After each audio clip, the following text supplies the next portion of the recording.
এখন এই দুনিয়ার মানুষ কিন্তু খুব ফোন টাকা থাকলেও বলবে কি বলবেন আমার কাছে টাকা নাই, তখন কি করবে? আমার সিম টিম সব আছে, সিম টিম সব আছে না? সিম টিম সব আছে, আমার ফোন লাগবে, একটা ফোন একটা দরকার। আচ্ছা আচ্ছা। এখন বিষয় হচ্ছে যে আপনার একটা ফোন লাগবে না? গায়ের কাপড়ও তো হচ্ছে নোংরা হয়ে গেছে, গামছা পুরান হয়ে গেছে, তাহলে এগুলো লাগবে না? এগুলা লাগবো, এগুলা ধুইয়া দিলেও শেষ হইব, দিয়ে দিলে শেষ হয়ে হয়ে যাবে। দিয়ে দিলে ভালো হয়ে যাবো। আর যদি এগুলো নতুন হয়ে যায় তাহলে কেমন হবে বলবে? নতুন বর্তমানে এখন আপনি এগুলা যদি আপনি দেন তো এখন দিলে এগুলা আপনার বেকার, এগুলা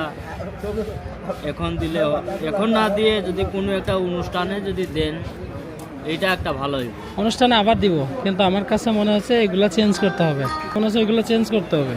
হ্যাঁ, ও যদি আপনার কাছে যদি থাকে তো আপনি দিয়েন, এগুলো আমি এখন আমি তো ওই দিনে দেখলাম না যে আপনার গায়ের অবস্থা এরকম, তো এই জন্য হচ্ছে আমি আপনার জন্য কাপড় নিয়ে আসছি কিছু। হ্যাঁ, আপনি এখন পড়তে পারবেন?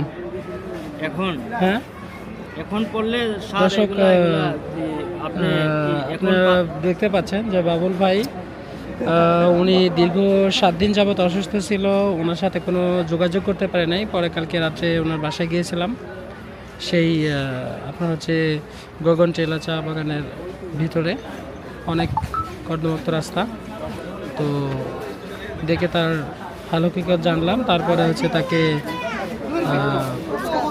ইনভাইট করে আসলাম যে ঠিক আছে বাবুল ভাই আপনি আসেন, আপনার সাথে দেখা করি। তো ওখান থেকে বাবুল ভাই আসছে। তো এখন বাবুল ভাইয়ের জন্য হচ্ছে পোশাকটা চেঞ্জ করা লাগবে, গামছাটা পুরাতন হয়ে গেছে, তারপরে হচ্ছে টি শার্টটা হচ্ছে পুরাতন হয়ে গেছে, তো এর জন্য কিছু কাপড় নিয়ে আসলাম সামথিং।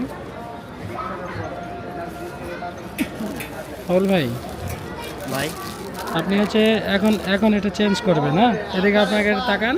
হ্যাঁ,